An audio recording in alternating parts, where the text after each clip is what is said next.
El Bayern Múnich no siempre fue un gigante del fútbol europeo. Fueron obligados a cambiar su escudo por una suástica, relegados y perseguidos por el régimen nazi por tener orígenes judíos, como Landauer, su presidente, un hombre que dedicó su vida al Bayern, obligado a renunciar a su cargo por ser judío y cuya participación en la Primera Guerra Mundial, irónicamente, lo salvó de la muerte en la Segunda. La persecución nazi no dejó rincón sin tocar, y el fútbol no quedó exento, sino todo lo contrario. Y todo aquel club o persona con la más mínima conexión al judaísmo estaría condenado. El Bayern, que por aquel entonces solo gozaba de una liga en 1932, era el blanco perfecto para el nazismo, pues varios jugadores y directivos desaparecieron, algunos en los campos de batalla durante la guerra y otros a manos del fascismo. Pero Landauer regresaría del exilio para salvar a su amado club. Esta es la historia del Bayern Múnich y su lucha contra Hitler. El origen del odio en contra del Bayern por parte del régimen fascista tenía una razón. Los bávaros tenían entre sus creadores, directivos y jugadores a judíos, aunque el odio era generalizado para todos los clubes, pero el Bayern, por aquella época, era el campeón, justo un año antes de que Hitler asumiera el poder en 1933. Ese éxito momentáneo y pequeño auge del Bayern también fue el motivo perfecto para que los ojos del nazismo estuvieran sobre ellos, como también lo estuvieron sobre Kurt, su presidente. Landauer, de raíces judías, estuvo ligado al Bayern desde su creación en el restaurante en 1900, aunque su participación fue más bien la de un portero en el segundo equipo. Kurt abandonó el sueño de ser futbolista por el estudio y partió a Suiza para estudiar finanzas. Landauer regresó y asumiría la presidencia en el año de 1913.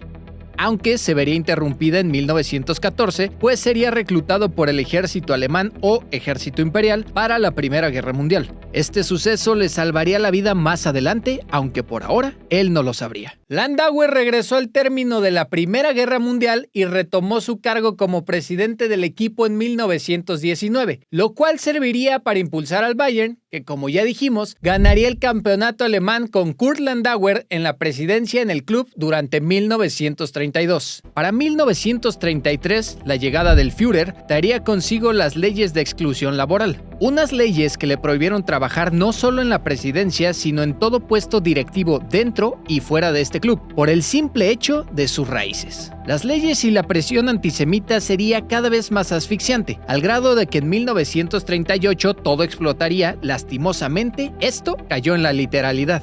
Verás, durante la noche del 9 al 10 de noviembre de ese año, sucedería el mayor pogromo de la historia, es decir, el mayor linchamiento multitudinario y espontáneo, pues los cristales de los más de 7,000 negocios y casas ultrajadas cubrían las calles. 91 personas perdieron la vida y otros 30,000 fueron detenidos y deportados en masa. Esos 30,000 deportados ahora se convertían en prisioneros y serían trasladados a los campos de concentración, aunque para ese entonces el mundo no era consciente de la magnitud de estos lugares. Landauer era uno de esos prisioneros. Este fue enviado al campo de Dachau, que como dato extra de historia, fue el primero en funcionamiento y modelo para los demás campos de exterminio. A este terrorífico lugar llegaría junto con sus hermanos. Landauer estuvo encerrado durante 33 días, pero apelaría a su derecho como excombatiente de la Primera Guerra Mundial y sería liberado. Esto fue lo que le salvó la vida a Landauer. Landauer se fue exiliado a Ginebra, Suiza en 1939. Lastimosamente, sus hermanos no corrieron con la misma suerte y se adelantarían en la vida. Otro que también se adelantaría sería el Bayern Múnich, pues para ese entonces ya lucía el escudo con símbolos nazis en 1938, quizá como una medida de persecución y tratar de hacer las paces, pues a pesar de que solo 50 de los socios del club eran de origen judío, Hitler no veía con buenos ojos a los bávaros. Alguien que tampoco ve con buenos ojos este escudo es la Wikipedia, pues este es borrado de todo registro. Pero no es coincidencia, pues aunque ningún otro club adopta una suástica en el escudo, el Bayern Múnich había sido obligado, pues toda institución deportiva debía cubrir ciertos estándares para el Tercer Reich, y quizá, por todo lo que el nazismo representa, es que lo consideran ofensivo y prefieren sacarlo de los registros oficiales. El Bayern junto al FC Nuremberg fueron los primeros clubes en hacer cambios con el fin de adaptarse durante la época. Por ejemplo, estos últimos hacían uso del estadio para eventos relacionados al nazismo, Goebbels, ministro de la Ilustración Pública y Propaganda, se dio cuenta de que el fútbol era algo más que un deporte. El crecimiento de este deporte era exponencial. La gente acudía al estadio y ahí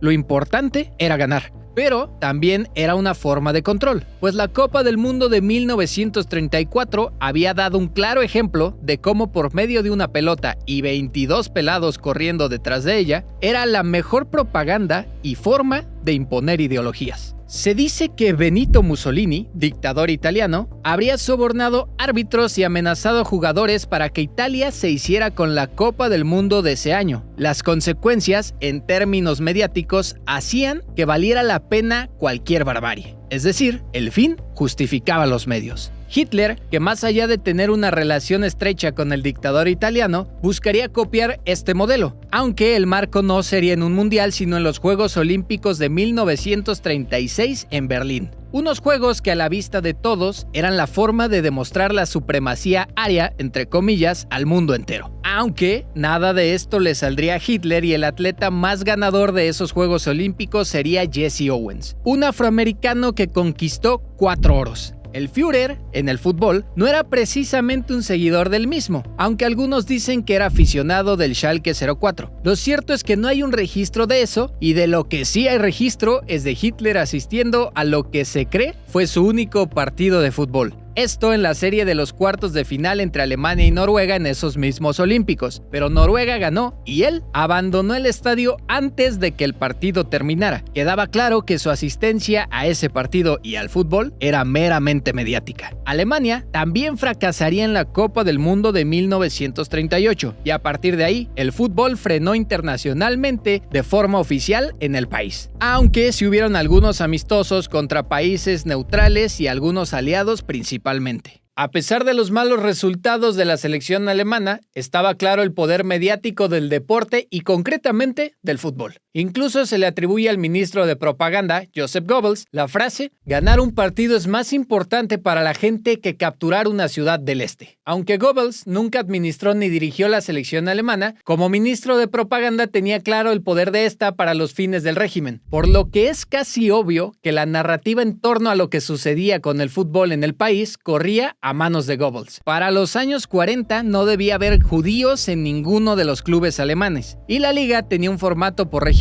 En esa época, el Schalke 04 era el equipo más ganador con 6. Quizá por eso suponen que el Führer era aficionado del club, pues era el que mejor representaba los ideales nazis. Mientras tanto, el Bayern no la pasaba bien. Perdió socios e incluso llegó a la posición 81 del torneo alemán en 1939. Y para el 43 era bien sabido que la peste nazi estaba en las entrañas del Bayern. Incluso su presidente Josef Sauter era abiertamente simpatizante nazi, aunque la llegada de este se dice que fue más por obligación.